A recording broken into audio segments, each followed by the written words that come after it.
Yo, yo, yo, yo, yo, what is going on, CoD Familia? And it is your boy BN, aka Mr. King the Builder. And ooh boy, is it getting spicy right now in the strongest KvK in history for SOS 1-3. We are in Season of Strife, the most recent, latest KvK season, here with BxS, EIS, NOIR, and TFS.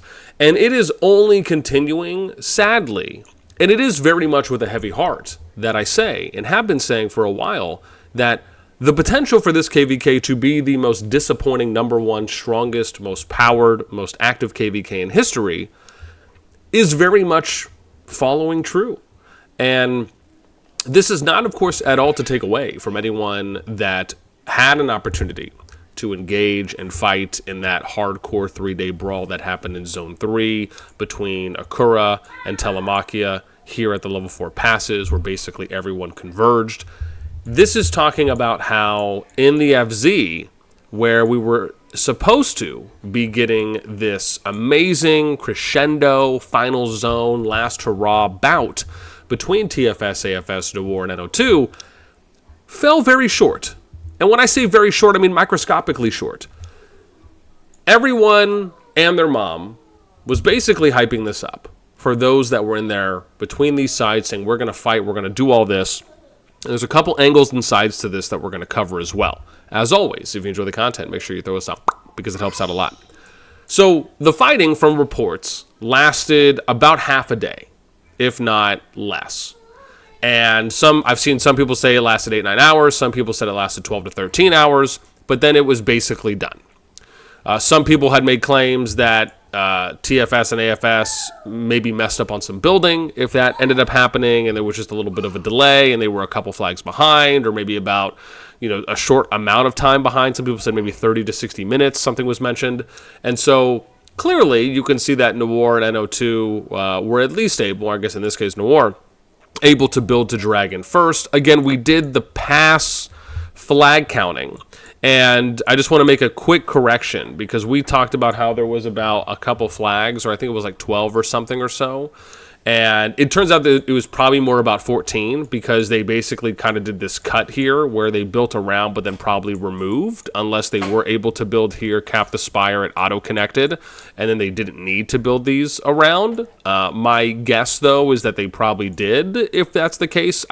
No one has told me yet that you're able to connect here. I would imagine you probably could, though, attack the spire. I just don't know if the road would then connect. So it's, obviously it's not, unless it ended up just kind of going all the way around and did something off territory. I'll wait for someone to confirm that with me. But if we are not counting the spire and they had to build around, then it would be, I believe, 14 flags. It is still a few flags less than from what we counted, supposedly, going from the TFS pass here and then curving around to Dragon. And it still goes back to what I was saying in a video yesterday about how it just would be nice, or maybe it was 2 days ago, where we talked about, man, they did all this effort in the final zone to make it more open field focused around Dragon. You see the spires kind of nice symmetrically in a circle, but we still don't have even flagging distances between the passes. Even if you still want to go with this asymmetrical map design style, and maybe you want to have the paths that people take be different visually, as long as they have the same amount of flags from a pass to the Dragon, that is the most important thing, especially if you want to try and engage or elicit a fantastic fight. But now we get to a situation where the fighting basically stopped. Now, reports are saying that EIS and BxS ended up attacking and applying pressure on their sides, and that is why the fighting stopped. I've heard other people say that the fighting stopped because it was just pretty clear that NOIR was going to take the W in this case. Regardless of who you believe or who you agree, that's what's being reported. However, what I do want to touch on, and what I think is the most grave mistake that I believe BxS, SXB, EIS, and EIL have made, is this. Let's first, before we get to that, let me show you where the fighting is actually happening, right? So if you remember, BxS and SXB had got pushed back over here to the western level 2 pass in Zone 3 for Telemakia. You can see BxS and SXB are now pushing out, and you can see that the fighting here where we have AFS and TFS are here at the top. Siege Bastion was burning a little bit. They probably got 2 more rallies right until they get that. Unless if it's under 66% for a third, it's already going to burn, so maybe they'll need 1 more hit after it does. And then, if we go eastward, doesn't look like there's anything going on over here. Yeah, don't see anything else going on over here. So it looks like we're probably just going to maybe get some double push if they end up making that, but no one's making any attacks, at least currently. If we end up going north, I guess north-northeast, but mostly north, and we go to Eisenhower, you can see EIS, EIL here. There's NO2 here. I don't know if we're doing any junction fighting there. We're not. So if we zoom out, this is probably where the action, if anything. Okay, here, so we got some people. Looks like NO2 is over here, but I don't see NOIR anywhere at the moment. So, like, just maybe there's not any fighting happening currently. You know, how much really was, in that case, BxS and EIS and EIL and SXB going to be able to do, I guess, given the amount of time? And this is where, to me, it feels like such a massive missed opportunity, which is this. And this is the problem because it kind of creates an out, if you will, an excuse that could happen where, let's say, for example, the fighting between TFS, AFS, NO2, and NOIR does not continue in the final zone. Well, the challenge with EIS, EIL, BxS, and SXB attacking as early as they did is that it basically gives TFS, AFS, NO2, NOIR an excuse, an out, if you will, to delay or just stop the fighting in the final zone altogether. And that sucks. And also, on the second part of this, is that the timing was way too early. If EIS, EIL, SXB, BxS really wanted to do the most amount of damage to these alliances, it's not attacking within the first 12 hours or within the first day of them going at it. No, you let them go at it for a couple days. You let them deplete themselves a decent amount, or at least more than a half a day to 2/3 or 3/4 of a day. And then after they fought for a couple days, or hopefully longer, while they're fighting, you're healing and you're recouping.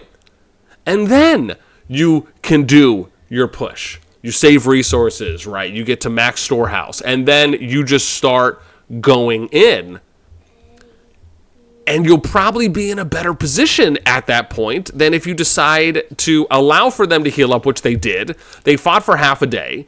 And then you start pushing them, and they're basically still able to address you. So whoever decided, unless there's something I'm missing, whoever decided from the BxS, SXB, EIS, EIL side that, oh, well, all of a sudden it's just like now the best time to attack because they've been fighting for 12. No! That is not the right decision. And I say that hilariously. But the idea being that you just don't attack that early. They haven't depleted anything. Right? Sure, were they going back and forth a number of times in the FZ? Yeah. But did they do it enough to really get low on anything to where you would have been able to effortlessly have more advantage and winning any potential resistance fights? No. Just not enough time had passed. There wasn't enough dead troops that were incurred. Not enough people have used RSS healing. Not enough people have ran through Elixir. Not enough sevs in people's hot. Like, just not enough of anything had really passed at that time. Now, again, if, for example, I would love to know, like, what was the decision behind pushing at that point? I just don't see it. And so for me, I would have loved to see them wait, be a little more patient, and then pounce after a number of days have passed of fighting in the FZ, because it just sucks. It's like now, and this is where I'm going, man. I hope this doesn't happen, but worst case scenario, TFS and AFS and NO and NOIR will no longer fight in the FZ. And if that happens, I mean, first and foremost, the KvK is already the KvK is already the most disappointing number one KvK group, and I can only imagine how much money the developers lost out on for this KvK group, not only due to some poor map design, but also because of the players themselves which again is for the most part uncontrollable by the devs, right? They can't necessarily control that to an extent unless they force them to be on teams, right, based on matchup potential, and then said, okay, you guys are either going to fight with each other or you're not, right? Then okay, that could have maybe been something there. But with that in mind, it just sucks because if there's no more fighting, this is either going to go down as extremely the most disappointing number one strongest KvK group in history thus far. Or if they do continue to fight and we do get some nice action in the FZ, then okay, maybe it's just a tiny bit less disappointing, but I still would argue that this is thus far the most disappointing KvK group. And I say that not because of necessarily leadership or management decisions. I say that because of all the players that were waiting to fight, all of the members that were looking forward to a long-lasting PvP sustainable season, that I have to imagine none of them came in here thinking to themselves, oh yeah, we'll just do 3 days of PvP and that's going to be it, bro. Like, we'll be really excited to get that. No!